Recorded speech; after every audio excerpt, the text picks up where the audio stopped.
Hello, it's Jimmy here, Riley. So just come to look at a Vauxhall Vivaro. So this is one of the newer generation ones with the 2-litre engine. They've made access even worse, would you believe, on these. Look, trying to get into anything on this engine is really almost impossible without hours of digging around. There's no access there at all to get into anything. But yeah, so they've called me up because they've been quoted $4.5 grand from Renault for DPF replacement. It's had multiple regens, but the DPF keeps getting blocked up pretty much immediately after it's been done. So just to show you what I'm looking at here. Alright, my first question anyway is, they've been doing forced regens on it and it keeps coming back, so I said okay, it's going to need a new DPF.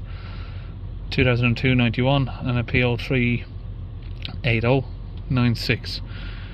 Now the DPF is going to keep blocking even if you put a new one in, if we've got this preheating fault. So we're going to get some new glow plugs in it, and then we'll clean the DPF out and we'll go from there. So we'll take you through step by step as I'm doing it.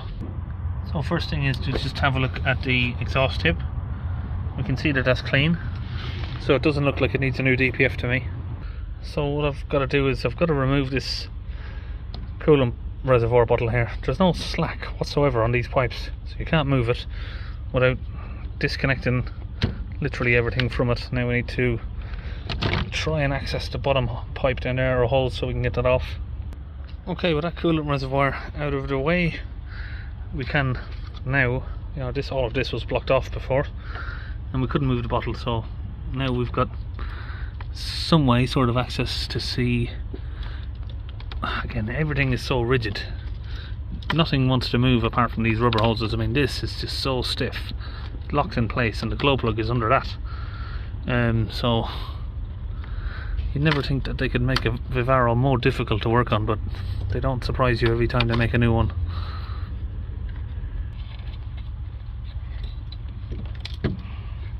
Okay, so with a bit of wiggling, and we've moved that tube, we've moved those cable in a little bit, and we've managed to get the plugs off for now, but I still can't see the glow plugs from here. They're down there in that sort of direction. There'll be one in there, I cannot see it. Maybe if I get the camera down there we will, but I can't see it with my eyes. Where are they? There's one. And then we've got some more over here. Okay, so I'm taking out these glow plugs. Got the 3 out there from number 432. Get this one out now as well.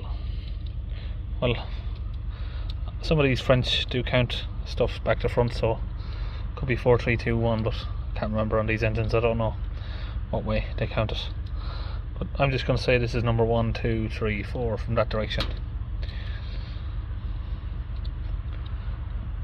Right, so we might have that loose, and we've got cables in the way, so got it, there it is. So that's all 4 out.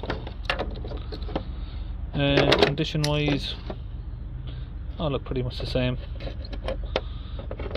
I do know number 3 and 4 look a little bit worse, a little bit more signs of burning on the tips with these ones. So yeah, Renault again, they do decide to put, just try and get that in there, the DPF pressure sensor down the back of the engine down there, and then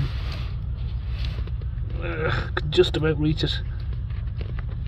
It's my full arm's length there. They've also put like a metal guard around it, so it's really difficult to access. Okay, so I've got the bolt out that holds the DPF pressure sensor in. It's an 8mm bolt.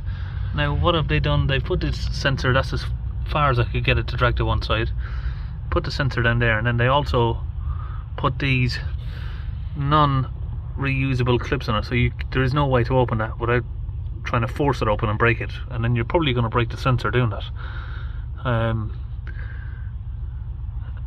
yeah, so trying to get your arms down there and force these off is going to be a bit of a pain. Now trust me, that looks a lot easier on camera because, you know, I'm putting the camera in there.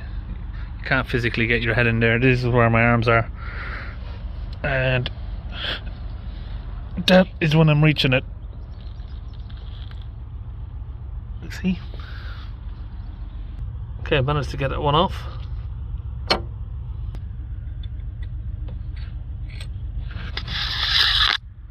That's one new glow plug in.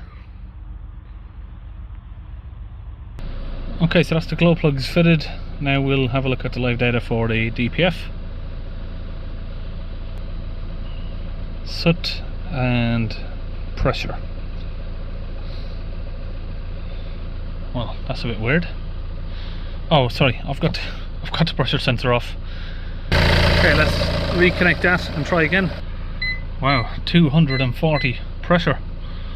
That's actually increasing as well as it idles there. I don't know why it says 0 grams, but it's on 240. I don't know if someone's reset that. They've probably reset the grams of soot. 240 pressure at idle. Let's hold the revs up a little bit, see where we are.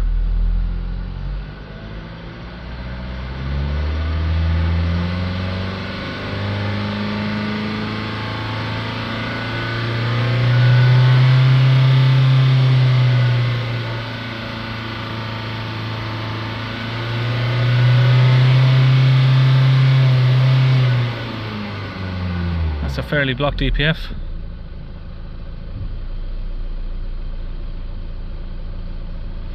Right, let's try and clean it. Okay, we're going to use this fluid as usual. It's the only fluid I use anymore. I've tried them all, and just because I am friends with the guys at launch doesn't mean I'm telling porkies.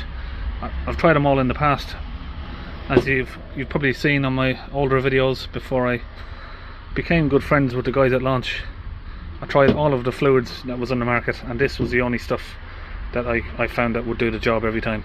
We've got that connected now to the differential pressure sensor hose that goes down to the DPF. We're going to have to do this one with the engine running.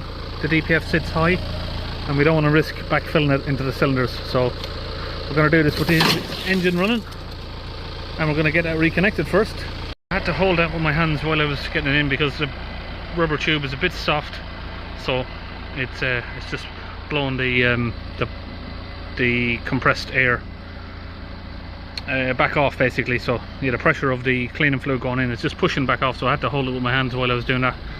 Right, so we can get back inside now. Okay, we can see the pressure has come down to 120 so far. So I'm just going to hold the revs up a little bit further. We'll hold them there for a minute. We'll keep an eye on this actually on a graph if we can.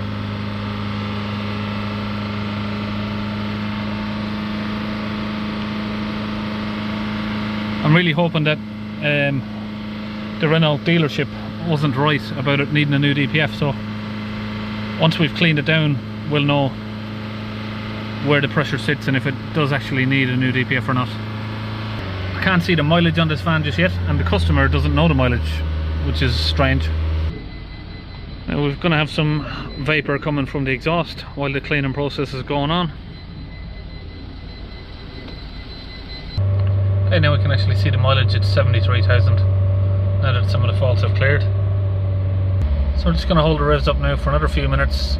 You see the engine management light's gone, but we have got the spanner light there. That's just because it needs an oil service, so I'm not going to reset that. Okay, 3000 RPM.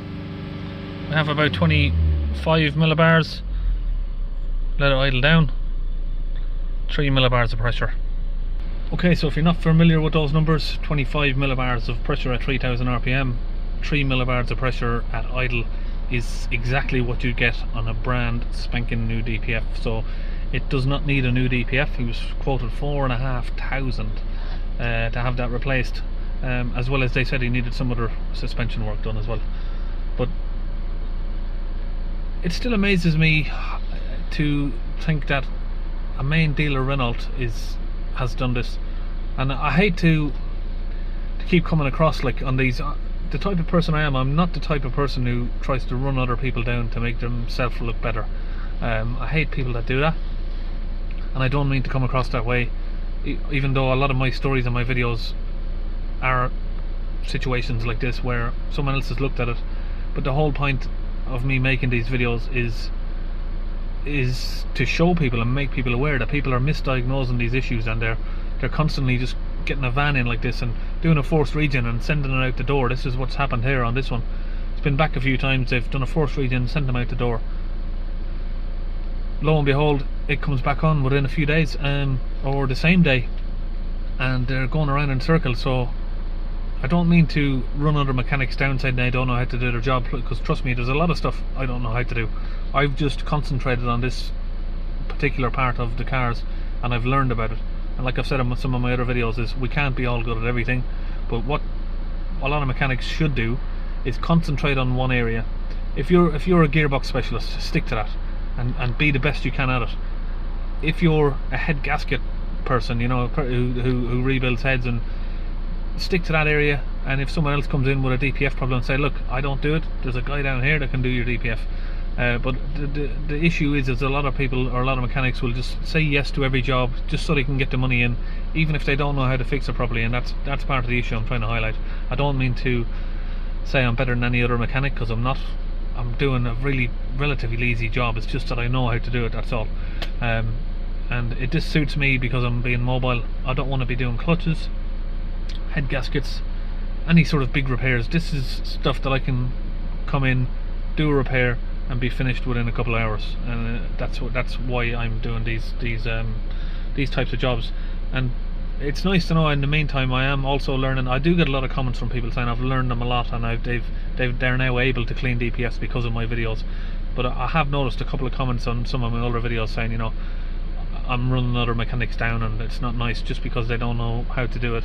I shouldn't be slagging them off, but I don't mean to do that, and that's not what I intend to do. I'm just trying to educate people on what it is, and I've got to tell the story on what's happening, otherwise no one's going to listen. So this DPF is 100%, it doesn't need changing. You can see there it's still on 3 millibars of pressure, HPA at idle. So we are now just about done. So that's it, we're all done on this Renault Traffic, Vauxhall Vivaro, Nissan NV300, whatever you want to call it, and I'll see you on the next video.